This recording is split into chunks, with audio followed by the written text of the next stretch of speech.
আচার অনুষ্ঠান দুর্গতি নাশিনী দেবী দুর্গাকে পৃথিবীতে আসার আহ্বান জানান ভক্তরা। এই মুহূর্তে ময়মনসিংহ দুর্গাবাড়ি মন্দিরে হয়েছেন মহালয়ার আনুষ্ঠানিকতা। সেখান থেকে যুক্ত হচ্ছেন সহকর্মী ইমতিয়াজ আহমেদ। ইমতিয়াজ, মহালয়ার আনুষ্ঠানিকতা সেখানে কেমন হচ্ছে, খবর বিস্তারিত জানাবেন।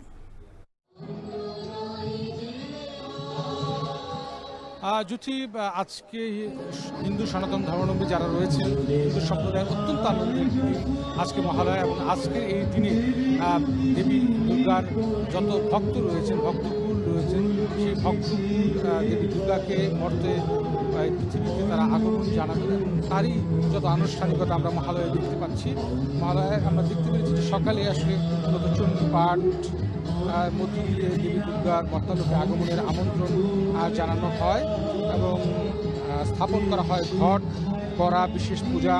শারদীয় দুর্গোৎসবের অত্যন্ত গুরুত্বপূর্ণ অনুষঙ্গ হলো এই মহালয়া এবং এই মহালয়ার মধ্য দিয়েই কিন্তু দুর্গোৎসব শুরু হয়ে যায়। এবং পুরাণে আছে দুর্গোৎসবের 3টি পর্ব মূলত রয়েছে: মহালয়া, বোধন আর সন্ধি পূজা। মহালয়ার পর প্রতিপদ থেকে দেবী বন্দনা শুরু হয়। কোনো কোনো অঞ্চলে দেবীর আরাধনা প্রতিপদ থেকে শুরু হয়, একে একে দেবী পক্ষ। কথিত আছে মহালয়ার দিন অসুর দেবতার সঙ্গে সংঘর্ষ হয়েছিল এবং মহালয়ার পর প্রতিপদ থেকে দেবী বন্দনা শুরু হয় এবং মহালয়ার শব্দটির অর্থই হলো আসলে মহা যে আলয় বা আশ্রয়। মহালয় শব্দটিকে মূলত এই হিসেবে ব্যবহার করা হয়, কারণ এই দিনে পিতৃপক্ষের অবসান হয় এবং অমাবস্যার অন্ধকার দূর হয়ে আলোময় দেবী পক্ষের শুভারম্ভ হয়। এখানে দেবী দুর্গাই হলেন সেই মহান আলয় বা আশ্রয়। আর হিন্দু শাস্ত্র অনুযায়ী 4 যুগে বিভক্ত করা হয়েছে। মূলত যুগগুলো হলো সত্যযুগ, ত্রেতাযুগ, দ্বাপর যুগ ও কলিযুগ। রামায়ণ অনুযায়ী ত্রেতা যুগে ভগবান শ্রী রামচন্দ্র অকালে দেবীকে আরাধনা করেছিলেন লঙ্কা জয় করে সতীকে উদ্ধারের জন্য। মূলত দুর্গা পূজা হতো বসন্তে, সেটাকে বাসন্তী পূজা বলা হয়। শ্রী রামচন্দ্র অকালে অসময়ে পূজা করেছিলেন বলে এই শরতের পূজাকে দেবীর আকাল রোধনও বলা হয়। এবং এই মুহূর্তে আমরা দেখছি দেবী দুর্গা রূপে নৃত্য করছেন এবং এর আগে বিভিন্ন প্রার্থনা সঙ্গীত রয়েছে, মন্ত্রপাঠ রয়েছে।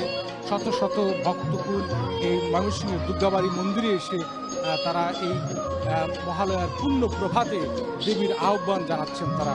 এবং সনাতন ধর্মে কোনো শুভ কাজ করতে গেলে, বিবাহ করতে গেলে প্রয়াত পূর্বপুরুষদের সঙ্গে সমগ্র জীবন জগতের অর্পণ করতে হয়, কার্যাদি অঞ্জলি প্রদান করতে হয়, তর্পণ মানে সুখী করা। সেই সাথে নানান আয়োজনে কিন্তু আজকের এই দিনটি সাজানো হয়েছে। আমরা জানি যে এর পরে বিভিন্ন অনুষ্ঠান রয়েছে, পূজা অর্চনা রয়েছে, পাশাপাশি সিঁদুর খেলা রয়েছে।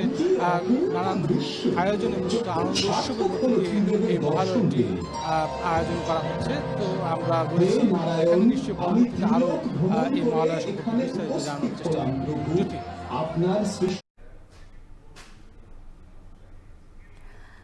ময়মনসিংহের দুর্গাবাড়ি মন্দির থেকে যুক্ত ছিলেন সহকর্মী ইমতিয়াজ আহমেদ।